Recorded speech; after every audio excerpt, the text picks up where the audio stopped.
الحمد لله وكفى وسلام على عباده الذين اصطفى أما بعد أعوذ بالله من الشيطان الرجيم بسم الله الرحمن الرحيم ادخلوا في السلم كافة ولا تتبعوا خطوات الشيطان. آپ حضرات کی یہ بابرکت مجلس اللہ رب العزت بے حد قبول فرمائے. قرآن پاک کی ابتدا ہوئی سورۃ البقرہ سے.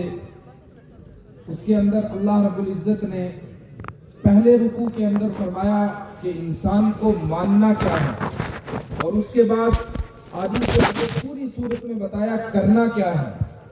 تو پہلے انسان کو ماننا کیا ہے وہ ضروری ہے. انسان کے اندرون کی آواز کیا ہو وہ بننا ضروری ہے، تبھی انسان عمل کے اوپر کھڑا ہوگا. وہ ایمان بنانے کی محنت ہے. ذالک الکتاب لا ریب فیہ ھدی للمتقین الذین یؤمنون بالغیب ویقیمون الصلاۃ ومما رزقناہم ینفقون. سب سے پہلے اللہ رب العزت نے فرمایا کہ ایمان کی نشانی یہ ہے کہ وہ غیب پر ایمان لاتے ہیں. وہ ان چیزوں پر ایمان لاتے ہیں جن کو انہوں نے دیکھا نہیں ہے. ان کا یقین ہوتا ہے، ان کا پختہ یقین ہوتا ہے کہ اللہ رب العزت ہے اور وہ اکیلا ہے، وہ تنہا ہے، وہ وحدہ لا شریک ہے. یہ مجلسیں بھی اسی لیے جمائی جاتی ہیں اور اسی لیے چلت پھرت ہوتی ہے. لوگوں کو نکالا جاتا ہے کہ کلمہ ہمارے اندر اس طرح سے داخل ہو جائے جس طرح موسیٰ علیہ السلام کی ماں میں داخل ہوا تھا. اوحینا الی ام موسیٰ ان ارضعیہ فاذا خفت علیہ فالقیہ فی الیم ولا تخافی ولا تحزنی. ہم نے موسیٰ علیہ السلام کی ماں کی دل کے اندر یہ بات ڈالی کہ تم موسیٰ کو دودھ پلا. فرعون کی فوجیں جب آئیں گی تو ڈرنا نہیں، پریشان نہیں ہونا. ہاں، اس کو فرعون موسیٰ علیہ السلام کو سمندر میں ڈال دینا. لا تخافی ولا تحزنی، کیوں نہ ڈرے، کیوں نہ غم کریں. فرمایا تجھے اس بات پر یقین ہونا چاہیے اِنَّا رَادُّوهُ إِلَيْكِ وَجَاعِلُوهُ مِنَ الْمُرْسَلِينَ، ہم اس کو واپس تیرے پاس لائیں گے. یہ یقین فرمایا اندر سے جب یہ بن جائے گا تو انسان کا عمل کے اوپر کھڑا ہونا آسان ہو جائے گا. وہ یقین جس طرح کا صحابہ کرام کا یقین تھا. بس جب تک یہ ساتھی لکھ رہے ہیں تب تک دو چار باتیں عرض کرنا ہے. جب یہ کاروائی پوری ہو جائے بس نکاح ہو جائے گا فوراً انشاءاللہ. وہ یقین مطلوب ہے جو اللہ کے حبیب صلی اللہ علیہ وسلم کو نصیب ہوا اور آپ کے ساتھ چلنے والوں کو نصیب ہوا. جب قرآن نے کہا اذ جاؤکم من فوقکم ومن اسفل منکم واذ زاغت الابصار وبلغت القلوب الحناجر وتظنون باللہ الظنون.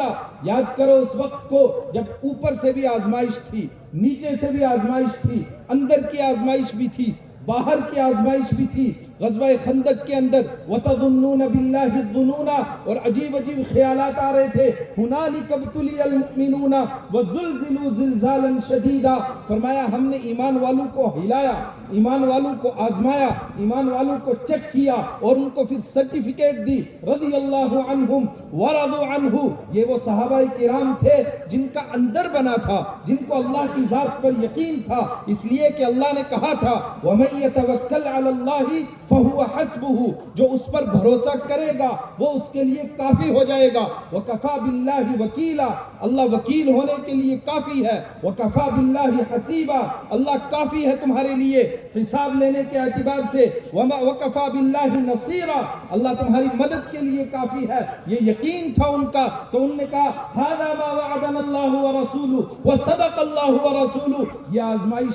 یہ آزمائشیں، یہ پریشانیاں، یہ ایمان والوں کو ہلانا، ہذا یہی تو ہے وہ ما وعدنا اللہ ورسولہ، جس کا اللہ نے وعدہ کیا، اس کے رسول نے وعدہ کیا. وصدق اللہ ورسولہ، اللہ نے بھی سچ کہا، اللہ کے رسول نے بھی سچ کہا. اور منافق جو ظاہر میں کہہ رہے تھے کہ ہم مسلمان ہیں، اندر سے وہ ایمان والے نہیں تھے. ان کا اندر بنا نہیں تھا، کلمہ اندر گھسا نہیں تھا. وہ کہنے لگے ہمیں تو مروا دیا، ہمیں تو خطرے میں ڈال دیا، ہماری جان پر بنائی ہے، ہمارے گھر پر بنائی ہے. ان بیوتنا عورہ وما ہی بعورہ ان یریدون الا فرارا. یہ بھاگنا چاہتے ہیں. کب بھاگنے کے لیے یہاں آنے والا بھاگتا نہیں ہے، یہاں جو آتا ہے وہ پختہ یقین کے ساتھ آتا ہے کہ میرے رب کا جو وعدہ ہے وہ انشاءاللہ پورا ہوگا، جو ہمارے ساتھ وعدہ ہے وہ پکا وعدہ ہے، اس کے اندر کسی طرح کی کوئی دو رائے نہیں ہے۔ علی بصیرۃ انا ومن اتبعنی، مجھے بھی پکا یقین ہے، میرے پیچھے چلنے والوں کو بھی پکا یقین ہے۔ ھذا، جس کی میں دعوت دے رہا ہوں، علی بصیرۃ، پورے یقین کے ساتھ دعوت دے رہا ہوں کہ لا الہ الا اللہ، سوائے اللہ کے کوئی ہے ہی نہیں، لا معبود الا اللہ، پڑھیں آپ بھی ساتھ میں، لا مسجود الا اللہ، لا معبود الا اللہ، لا مطلوب الا اللہ، لا محبوب الا اللہ، لا معشوق الا اللہ، لا ناصر الا اللہ، لا رازق الا اللہ۔ دکان نہیں روزی دیتی ہے، کاروبار نہیں روزی دیتا ہے، ملازمت نہیں روزی دیتی ہے۔ کیوں نہیں ہم دیکھتے ہیں کہ ہمارے دو جوانوں نے اکٹھے ڈگری حاصل کی، ایک بہت کما رہا ہے، ایک در در کی ٹھوکریں کھا رہا ہے، اس کا مطلب ڈگریوں سے روزیاں نہیں ملتی ہیں۔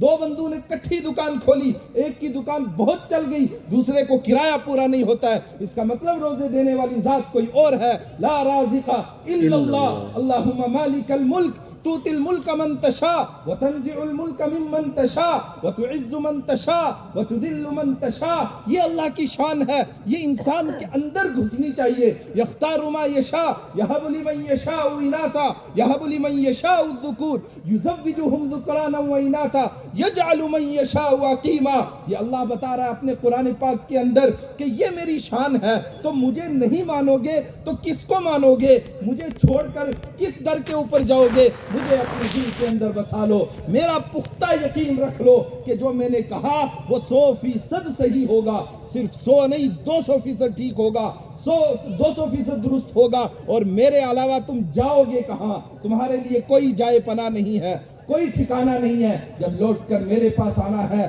تو مجھے مانو، میری ذات کے اوپر یقین رکھو۔ میرے ایمانی بھائیوں، اسی یقین کی یہ محنت ہے، اسی یقین کی یہ کوشش ہے۔ بس آخری بات کہہ کر کے بات کو ختم کروں، حبیب کبریا صلی اللہ علیہ وسلم کی زندگی کا اگر ہم مطالعہ کریں گہرائی سے، مفتی صاحب کی موجودگی میں جسارت کر رہا ہوں، دو چیزیں بنیادی ملتی ہیں جس کے اوپر دعوت کی بنیاد ہے، دو چیزیں بنیادی ہیں۔ نمبر 1 قیام اللیل، راتوں کا جاگنا، راتوں کا اٹھنا، اس لیے کہ پہلا ہی حکم حبیب کبریا کو جو اقرا بسم ربک الذی خلق کے بعد آیا وہ آیا قم اللیل الا قلیلا، راتوں کو اٹھو۔ ابھی فرما رہے تھے مفتی صاحب کہ ہم رات کو یہاں رکیں گے، تہجد پڑھیں گے، کتنی رحمتیں نازل ہوں گی، رحمتیں نازل ہوں گی، اس سے بڑھ کر کے ایک اور چیز ملے گی، ان ناشئۃ اللیل ہی اشد وطئا واقوم قیلا، جب رات کو اٹھ کر کے اپنے رب کے سامنے روئیں گے تو اندر مضبوط ہوگا، اندر مضبوط ہوگا، دل کے اندر وہ درد آئے گا، ان ناشئۃ اللیل ہی اشد وطئا واقوم قیلا، جب وہ درد دل کے اندر آ جائے گا، وہ راتوں کو اٹھ کر کے اندر بنا ہوگا، تو پھر فرمایا اشد وطئا، دنیا کی کوئی طاقت ہرا نہیں سکتی، دنیا کی کوئی آزمائش ہٹا نہیں سکتی، کوئی بھی چیلنج آئے گا اشد وطئا، اس کو روندنا آسان ہو جائے گا، وَأَقْوَمُ قِيلًا، اور جب دن میں لوگوں کے پاس دین کی بات لے کر جاؤ گے تو سیدھی دل سے ٹکرائے گی جا کر کے، اقوم قیلا، سیدھی درست بات ہوگی، وہ دل کو لگے گی۔ جب راتوں کا جاگنا نصیب نہیں ہوگا تو پھر دن کی باتوں کے اندر وہ تاثیر نہیں رہے گی۔ اللہ ہمیں راتوں کا جاگنا نصیب فرمائے۔ اور دوسری بات جس کے اندر دو باتیں مدغم ہو گئی، نمبر 1 انسان کا وہ اخلاق ہو، وہ کردار ہو، وہ اس کردار کے اوپر کھڑا ہو، دور سے دیکھ کر کے کوئی کہے کہ ہاں یہ ایمان والا ہے، اس کے ساتھ میں نے کاروبار کر کے دیکھا، اس کے ساتھ میں نے لین دین کر کے دیکھا، یہ ایمان والا ہے، اس کے کردار سے اس کو دعوت لگے گی۔ حبیب کبریا کی پوری زندگی دیکھیں، کتنے معجزات ہیں آپ کی زندگی میں، کتنے معجزات ہیں، آپ کا معراج پر جانا، آپ کا براق پر سوار ہونا، آپ کا بہت سارے واقعات کیا گنائے جائیں، لیکن ان واقعات کی وجہ سے ایمان نصیب ہوا ہو لوگوں کو میرے ناقص مطالعے کی روشنی میں نہیں ملتا ہے۔ اللہ کے حبیب نے سب سے پہلے جو اپنے آپ کو پیش کیا لوگوں کے سامنے، وہ کیا کہا؟ یہ نہیں کہا کہ میرا شک صدر ہوا، میرے سینے کو چاک کیا، جنت کے پانی سے دھویا، یہ اتنا بڑا میرا معجزہ ہے، میرے لیے براق آیا میرا معجزہ ہے، یہ ہوا وہ ہوا، نہ لبثت فیکم عمرا هل وجدتمونی صادقا ام کاذبا جرب ضربناک غیر مرہ ما وجدنا فیک الا صدقا. میرا کریکٹر تمہارے سامنے ہے, میرا کردار تمہارے سامنے ہے, میرا کردار دیکھو اور پھر تم میری بات کو مانو. اور دوسری بات, وہ قرآن پاک تھا جو انسانوں کو ہلاتا تھا, ان کو جھنجھوڑتا تھا, ان کی تہ تک جاتا تھا, دل کے اندر پہنچتا تھا. حضرت عمر قسمیں کھا کر بیٹھے تھے, نہیں مانوں گا. سورہ حاقہ سنی, سورہ طٰہٰ سنی, ٹوٹ گئے. نجاشی حبشہ کا بادشاہ, اس کے پاس کون دعوت لے کر کے گیا؟ قرآن پہنچا, کاف ہا یا عین صاد ذکر رحمت ربک عبدہ زکریا.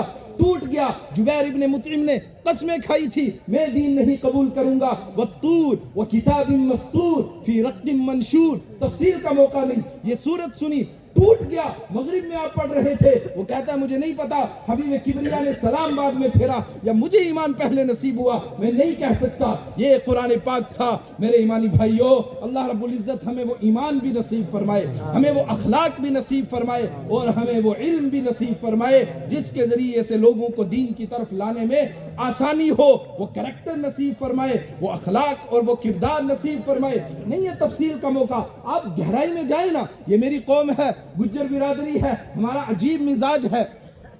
ہم کہتے ہیں جو ہواؤں پر اڑے تو وہ سب سے بڑا ولی ہے, جو ادھر یہ کام کرے وہ, جو پانی میں رہے وہ, جو یہ کرے وہ. اللہ کے حبیب صلی اللہ علیہ وسلم کے اتنے معجزات ہیں, اس کے باوجود قرآن نے کہا انک لعلی خلق عظیم, آپ بلند اخلاق کے انسان ہیں. آپ کا معجزہ تھا بکری کے تھنوں میں دودھ نکلا, آپ کا معجزہ تھا گھر کے سارے برتن دودھ سے بھر گئے ہجرت کے موقع پر. لیکن اس عورت نے جو اپنے شوہر کو بڑی اہمیت سے بات بتائی, وہ یہ بتائی کہ وہ انسان اتنے بلند اخلاق کا آدمی تھا کہ اس نے سب سے پہلے دودھ مجھے پلایا, پھر اپنے ساتھیوں کو پلایا, آخر میں خود پیا. وہ دیہاتی جو آیا تھا, مسجد کے باہر پیشاب کیا تھا, اس نے گاؤں والوں کو جا کر کے کہا میں نے ایک عجیب انسان دیکھا, اس نے مجھے جھڑکا نہیں, اس نے مجھے ڈانٹا نہیں, اس نے مجھے گھورا نہیں. وہ جو سہیل آئے تھے صلح کرنے کے لیے, انہوں نے واپس جا کر کے کہا میں نے اس انسان کے اخلاق بہت بلند دیکھے. صحابہ مجھے مارنا چاہتے تھے, اس نے روک دیا, مت مارو. صحابہ نے کہا الیوم یوم الملحمہ, آج بدلے کا دن ہے.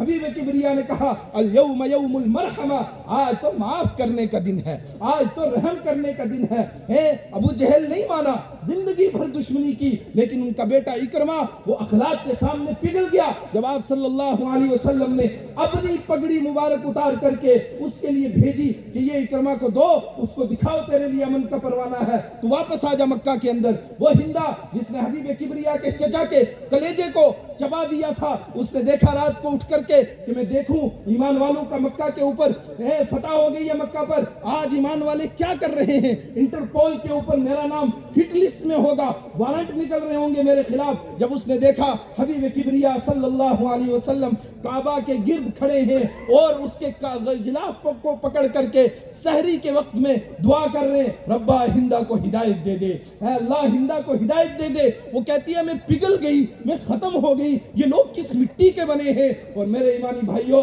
میں آپ سے عرض کروں کہ یہ سب سے بڑا سماجی کام ہے, سب سے بڑا سوشل ورک ہے. ہم سمجھتے ہیں آٹا پہنچانا سوشل ورک ہے, ہم سمجھتے ہیں کسی کا کنواں کھودنا, بالکل وہ بھی ہے, لیکن دین کی دعوت کو پہنچانا یہ سب سے بڑا رفائی کام ہے, سب سے بڑا سماجی کام ہے. سوشل ورکر کا دل بڑا ہونا چاہیے, ہماری زبان میں کہتے ہیں چوٹے جتنا دل ہونا چاہیے, بڑا ہونا چاہیے اس کا دل. یوسف علیہ السلام نے کام کیا, امت کو لے کر کے چلے. کیا کہہ رہے ہیں بھائیوں کے لیے جن نے اتنے مظالم ڈھائے, آپ سب جانتے ہیں کیا کیا کیا. کنویں کے اندر ڈالا, پھینک دیا, باپ سے دور کیا, وہ بکے مصر کے بازار کے اندر, اور پھر عزیز مصر کی بیوی نے تہمت لگائی, جیل میں گئے. جب بھائی ان کے سامنے آئے کہا لا تثریب علیکم اليوم, تم سے کوئی پکڑ نہیں, تمہیں سب کو معاف کیا. ہم اپنی انا کے چکر میں, ہم اپنی تھوڑی سی ناک کے چکر میں معاف کرنے کے لیے تیار نہیں ہوتے. جس دل کے اندر یہ جذبہ ہوگا کہ مجھے دین کی دعوت کا کام کرنا ہے, لوگوں تک دین کا یہ پیغام پہنچانا ہے, وہ انسان معاف کرے گا. معافی مانگنے کا کسی کا انتظار نہیں کرے گا, وہ یہاں سے خود معاف کرے گا. پھر وہ کریکٹر پیش کرے گا, وہ کردار پیش کرے گا کہ کچھ کہنے کی ضرورت نہیں پڑے گی. اللہ رب العزت زندگیوں کے اندر دین کو زندہ کر دے گا. اللہ رب العزت کہنے سے زیادہ, سننے سے زیادہ عمل کی توفیق نصیب فرمائے. وآخر دعوانا ان الحمد للہ رب العالمین.